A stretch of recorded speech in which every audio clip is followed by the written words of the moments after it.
Welcome. So, what if I told you that you could grasp a country's entire game plan for the future just by looking at a single day's worth of news? Well, today, that's exactly what we're going to do. We're taking just one day, August 16th, 2025, and we're going to connect all the dots to show you India's incredibly ambitious new direction. Right? I mean, how can stories about tax codes, new cars, and even sadly natural disasters, how can all of that possibly fit together? On the surface, it seems totally random, but that's the whole point of today's explainer. We're going to show you how these events are not random at all. They actually weave together into one single story about where India is headed. So let's connect the dots. Here's how we're going to break it all down. First up, we'll look at the big vision, the self-reliance blueprint. Then, the economic fuel that's supposed to power that vision. After that, we'll see how the country's industries are stepping up to the plate. And finally, we'll get real about the complex challenges happening on the ground. Okay, let's start with the big idea, the grand strategy, the self-reliance blueprint. This is all about a concept called Atmanirbharta. That's a Hindi word, and it's a really important one. It basically means self-reliance. Think of it as a national mission to build strength from the inside out. And really, it sets the stage for everything else we're going to talk about. And listen, the scale of this ambition is just staggering. In a major speech, Prime Minister Modi basically said, this isn't just a nice to have anymore. In a world that's getting more and more protectionist, it's an absolute necessity. And this isn't just about a Buy Indian campaign, it's about making Indian, from the most advanced technology all the way down to the most basic needs. And this isn't a single-track plan.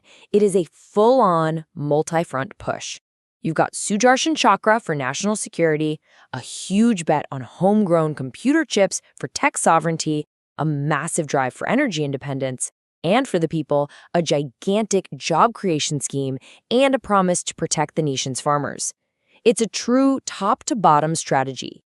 Okay, so you have this massive vision, right?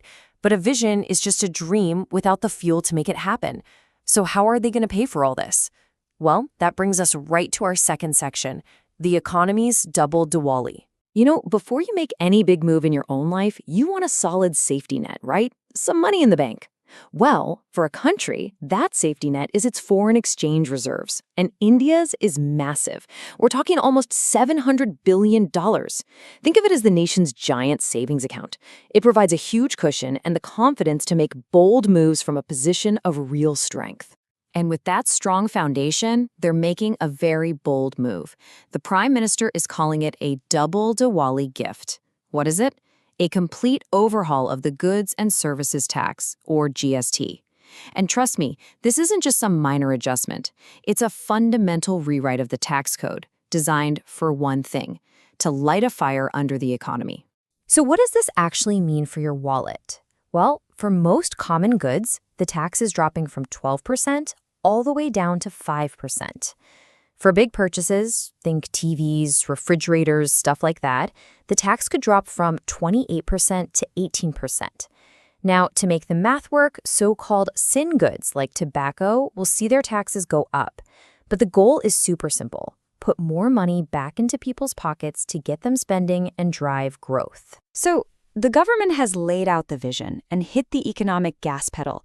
The big question is Indian industry, what they call India Inc., actually responding? Is anyone answering the call?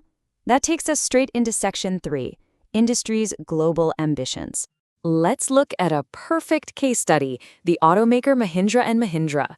These guys are not thinking small. No way. They've just unveiled a whole new platform for their next generation of SUVs, both electric and gas-powered. They're pouring money into expanding their factories, and here's the kicker: they are explicitly aiming at tough global markets like Europe and Australia. This is exactly what self-reliance in action looks like, building world-class stuff at home to sell to the world. But of course, it's never a straight line to success, is it? The auto industry, especially the booming electric vehicle sector, just hit a massive snag. China suddenly banned the export of heavy rare earth magnets, a component that is absolutely critical for EV motors. Honestly, a move like this could have been a devastating industry-stopping blow. But It wasn't. And this is where the story gets really incredible. Instead of grinding to a halt, Indian companies showed some amazing resilience. They adapted, figuring out how to use magnets that weren't on the ban list. They innovated, fast-tracking tests on totally different motor technologies. And the result? Get this, no major production shutdowns were reported. In fact, companies like Ola just kept pushing forward, launching brand new premium e-bikes for export. It's a masterclass in how to navigate a supply chain shock. So, we've got the government's grand vision, and we've got industry's dynamic response. But this whole pivot doesn't happen in a neat little bubble. It's happening in the real world, which is always messy and complicated. And that brings us to our final and maybe most crucial section, society's balancing act. To really understand one of the biggest debates going on, we need to get this one term down. We've all heard of fake news, stuff that's just made up. But a proposed bill in the state of Karnataka is also targeting something called malinformation. It's different. It's information that's technically true, but it's twisted or used out of context specifically to mislead people and cause harm. A perfect example would be posting a video of an old riot and pretending it's happening right now to stir up panic. And this leads to a classic dilemma. The stated goal of the bill is pretty noble: stop dangerous content that could lead to actual real-world violence. But the concern from critics is just as valid. Could a law this broad be misused to silence legitimate free speech or target political opponents? It's that timeless balancing act between security and liberty. And while all these high-level plans and debates are happening, life and the unpredictable power of nature goes on. A violent cloudburst in Jammu and Kashmir tragically resulted in at least 60 deaths. It's a humbling, heartbreaking reminder that a nation's progress is also measured by its simple ability to protect its citizens and respond when crisis hits. And finally, there's this one surprising statistic out of the state of Bihar that tells a deeper story. During a routine cleanup of the voter list, the #1 reason for removing a name wasn't what you'd expect: death. It was migration. That's a huge deal. You have to wonder, is this the big self-reliance plan in action? Are people moving to chase those 35 million new jobs? It points to a massive demographic shift, a nation literally on the move. So, what does it all add up to? When you pull back and look at all the headlines from this one single day, you see a nation in a profound state of transition. You have a clear, ambitious vision coming from the top. That vision is being met with bold economic action and a really dynamic response from its industries.